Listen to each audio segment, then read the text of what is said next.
When Fernando Torres' 3.5 season stint at Chelsea is brought up in the media, it is commonly done so alongside the word flop, and I feel that most non-Chelsea fans and casual observers of the sport have the same impression, as he regularly ends up on the top worst signings of all time lists. But is this actually the case? Well, the answer to that is not so cut and dry, but I'm going to do my best to get to the bottom of it in this video. From 2007 to 2010, Fernando Torres was considered by many to be the best striker in the world. In his debut season with Liverpool, he became the first red striker since Robbie Fowler, the man they call God, to score more than 30 goals in all competitions for the season. He helped Spain to lift the Euro 2008 trophy, scoring the winning goal against Germany in the finals, and featured several times in South Africa as Spain won the World Cup in 2010. There were many injury complications during this time, however. He was hounded by hamstring issues during the 08-09 season, although that did not stop him scoring when he was on the pitch, as he got 14 league goals. The following year, his season was interrupted by knee issues and eventually cut short in April so he could have a second surgery on it. He was having another great season again when fit, scoring 18 league goals in just 22 appearances. Despite still recovering from his surgery, he was called up to South Africa and appeared in all 7 of Spain's matches, making 4 starts. In my opinion, it was foolish to bring him to the tournament. He should have been resting and recuperating, and it was clear the striker was struggling, as his unsurprisingly lackluster performances yielded 0 goals. I believe the decision to play a nowhere near fully fit Torres during the World Cup would go on to have huge ramifications for the rest of his career, although I would imagine it was all worth it to lift the trophy that every youngster dreams of. On returning from this triumph, the rumours were swirling that Torres wanted to leave to play Champions League football and win some trophies. Both new manager Roy Hodgson and the player himself moved to quash these reports, with El Nino stating, "My commitment and loyalty to the club and to the fans is the same as it was on my first day when I signed." After nursing a muscle tear over the summer, which he had picked up in the World Cup final, he enjoyed a decent start to the season for Liverpool, though not quite as red hot as previous seasons, getting 9 goals and 4 assists in 23 league appearances. However, it was clear that this was a different Fernando Torres than the one that was terrorising Premier League defences with his frightening pace, intelligent runs in behind the defence, moments of breathtaking magic and fearsome finishing. It would be an overstatement to say that he was a shadow of the man he was, but he was definitely below the level displayed during his debut season in the Prem. His worrying form did not deter Chelsea, however, who bid £40 million for him on the 27th of January. They were slapped down. Torres handed in a transfer request. It was denied. Abramovich, whose desire for a truly world-class striker that could help him achieve his dream of winning multiple honours, namely the Champions League, which had eluded him thus far, and his belief that a 26-year-old should be entering his prime Torres was that striker, led him to discount the numerous glaring signs that the Spaniard was on a downward trajectory, and come back with a £50 million bid. Perhaps the 2 brilliant goals that Torres scored against Chelsea at Anfield earlier that season had convinced him. It was an offer that the Reds couldn't refuse, and on transfer deadline day, he signed a 5.5-year deal with Chelsea. The move enraged Liverpool fans who had idolised Torres, the club he had decided to join, when he decided to join them, and these comments he made after joining. I am doing one big step forward in my career, join a club like Chelsea. After that is no more step forward, it's the top level. This is I think the target for every footballer, try to play in one of the top level clubs in the world, and I can do it now. So. Left him feeling very bitter, betrayed, and in many cases heartbroken. It was next that a massive blunder, which I feel had a profoundly negative and long-lasting impact on his Chelsea career, was made. His new manager Carlo Ancelotti, for some reason, thought that a match against Liverpool, less than a week after he had left them, was the perfect one to give him his debut. Thankfully, it was at Stamford Bridge, not Anfield, although the away support still made their feelings known, unfurling banners and booing and whistling his every action. Torres was almost given a gift in the early stages, as Maxi Rodriguez passed it straight to him. The Spaniard was just a little too eager to grab a dream start to his Chelsea career and blasted over when a pass would have been better. He had another decent chance, gliding past the Liverpool defence to latch onto Drogba's pass, but former teammate Carragher blocked it superbly.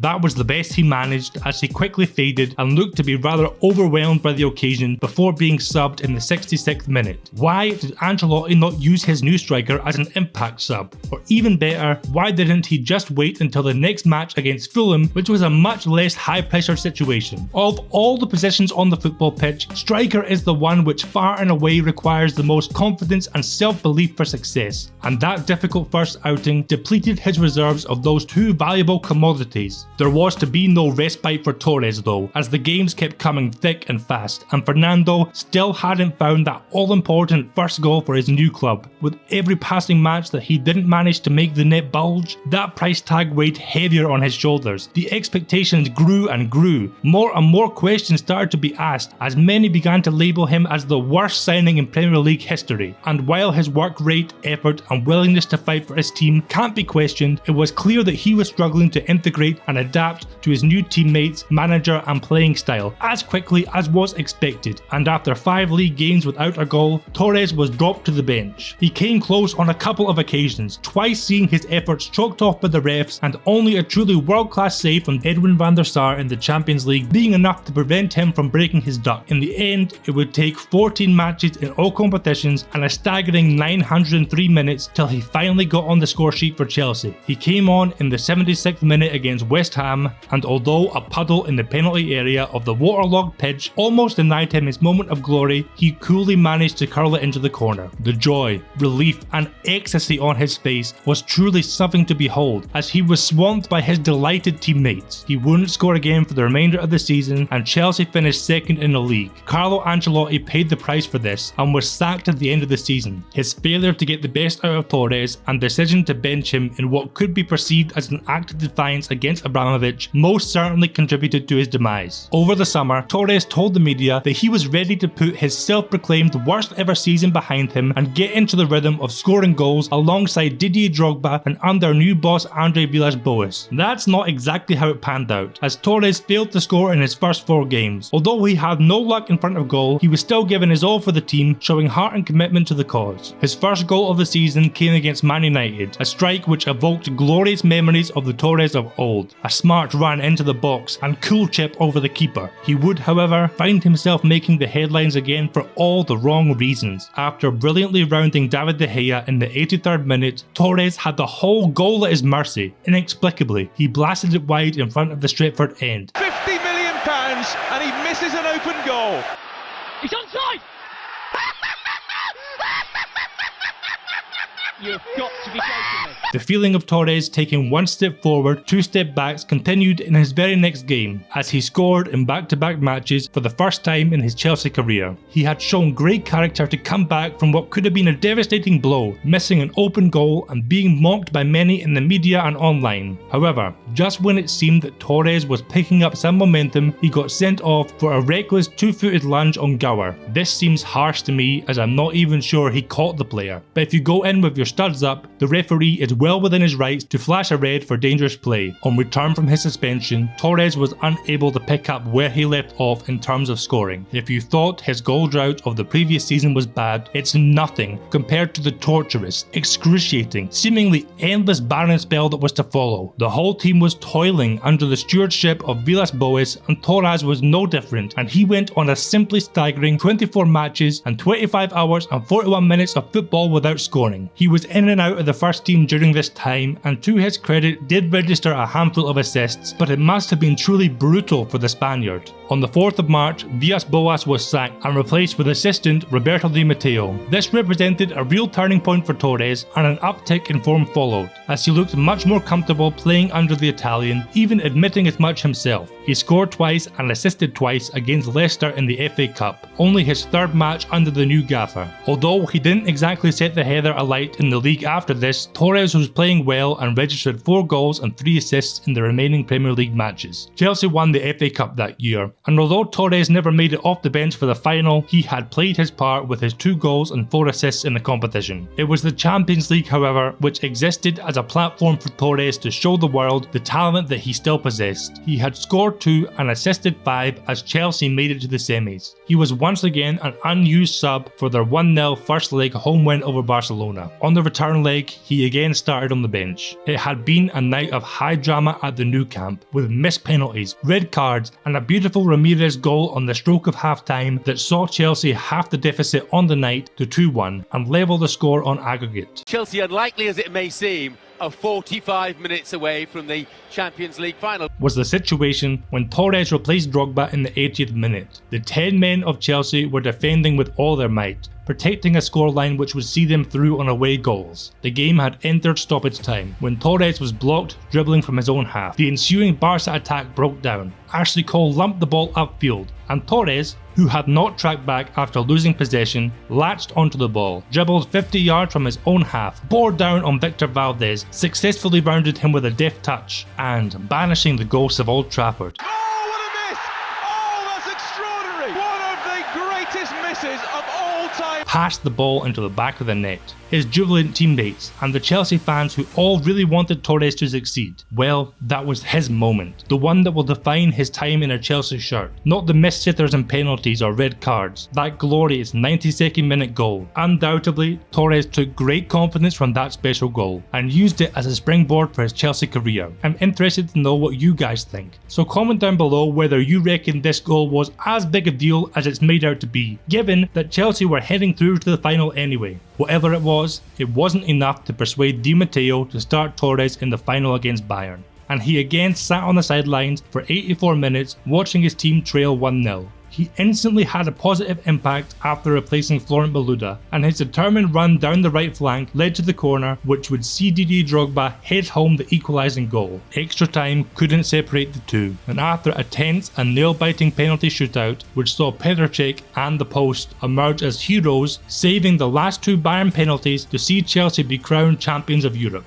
The trophy, which Roman Abramovich had been dreaming of since acquiring the club, was finally going to be making its way back to Stamford Bridge. He had forked over £50 million to get a big name player who would help the club to win these sort of competitions, and Torres, who had played his part since the group stages, did just that. Torres was again back to something like his best for Spain, securing the Golden Boot with 3 goals and 1 assist, with one of each coming in the most important match of all, the final against Italy, which he started on the bench as he did for 3 of Spain's games in the tournament. Didier Drogba and Solomon Kalou both left the club in the summer of 2012, and Di Matteo, who had been made permanent manager, gave a vote of confidence for Torres. He made his best ever start to a season with Chelsea, scoring 4 and assisting 2 in his first 8 league games, as Chelsea enjoyed an unbeaten start to the campaign.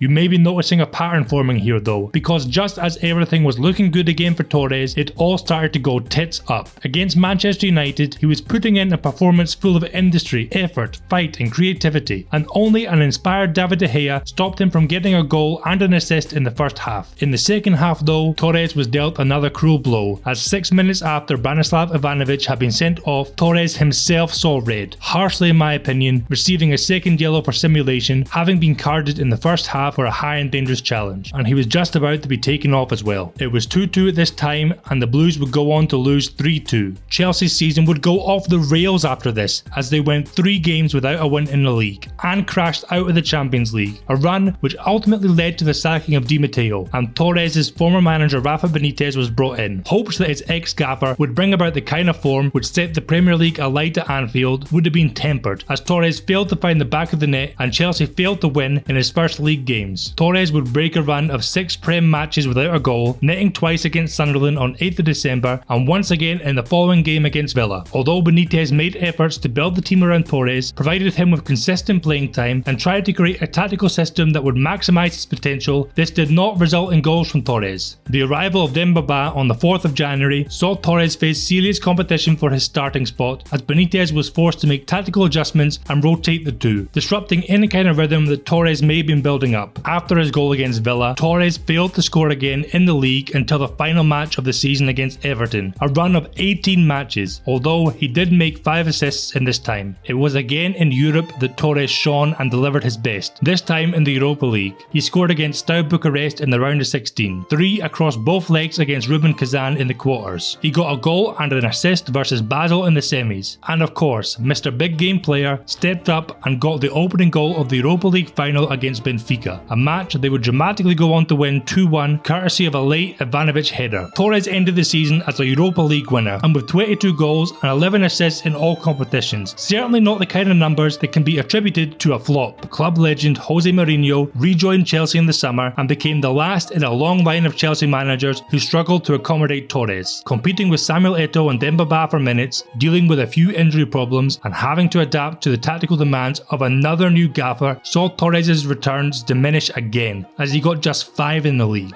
Although Mourinho did sort of slag off Torres to the media, stating he wasn't a 25 goal a season killer, nor was he skillful enough to play with his back to goal, he praised his work rate and effort off the ball, impressing opponents and making life difficult for them, as well as his skill in creating space and options for his teammates when in possession. Torres and Chelsea endured a trophyless season, losing the UEFA Super Cup to Bayern Munich on penalties, a game in which Torres scored. He also scored the opening goal of the Champions League semi-final second leg against his former club Atletico Madrid.